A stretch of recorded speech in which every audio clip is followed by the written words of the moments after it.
When it comes to sales in heating and air, where is there a ton of money left on the table that is a pot of gold that nobody really talks about? This is an important question. I'm Scott Silverbill. I'm coming to you live from Waimea Bay on a perfect day to talk about sales and a perfect day to talk about you. Now, here's the thing.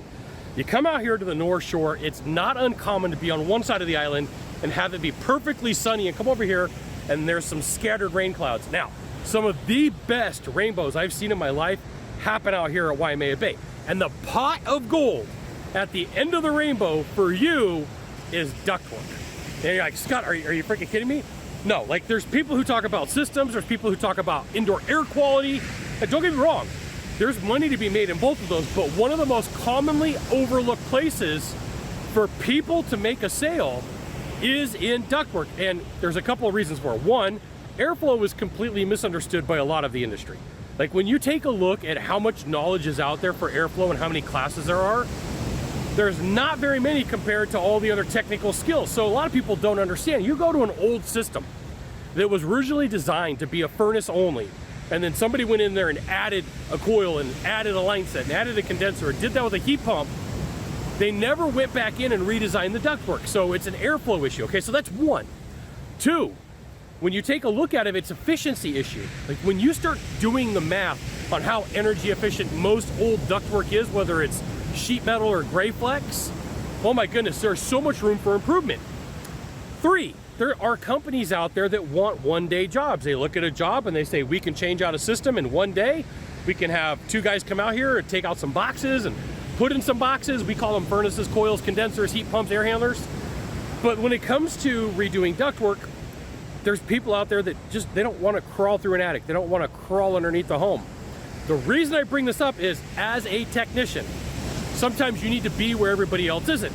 When I was a technician, I would get to calls and I would look and like, okay, the system's, 5, 6, 7 years old. I can't sell them a system. Okay, we could take a look at indoor air quality. Perfect. But where a lot of technicians and a lot of salespeople, even today leave money on the table is they don't have the conversation about ductwork. You're like, so Scott, how do we broach that topic? I'm glad you asked.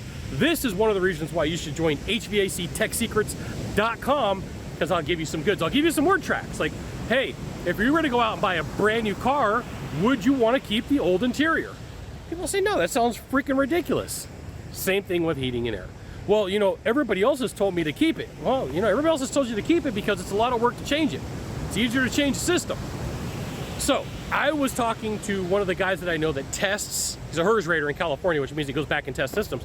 And this is the number he told me. I have no proof, so like there's nowhere you can like, hey, where's some validation, Scott? I want to make sure that this number is accurate. This is what he told me after testing thousands of systems over 12 years.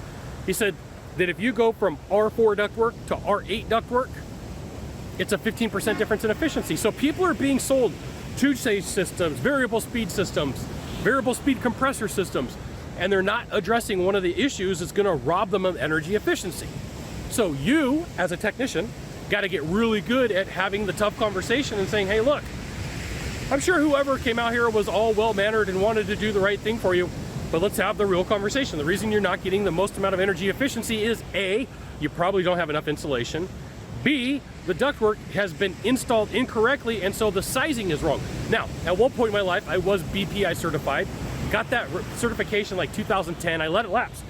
But one of the numbers that they teach you is if you have a room that's 10 by 10, you need 0.85% of airflow to make that room work. So you would need 85 cubic feet of air per minute to take care of that 10 by 10 room. Now, that's a California number, that's a Northern California number. It may be a little bit different than where you live. So if you take a couple of hours and say, hey, what can I find out about ductwork? What can I do to be better at what I do? Sky's the limit. For real, the sky is the limit, okay? You got one thing to do from here, just one thing. Find the subscribe button, subscribe, and you'll get messages just like this. They like say, hey, there is tons of money left on the table. It is a pot of the gold, pot of gold at the end of the rainbow is ductwork, and nobody wants to talk about it. Just want to let you know that I do appreciate you. You want to see what Waimea Bay looks like on a big day?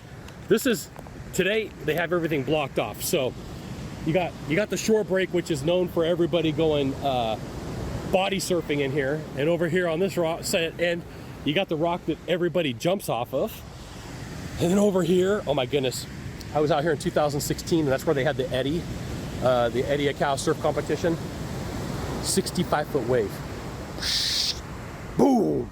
Crazy, crazy. We'll see you soon. Mahalo.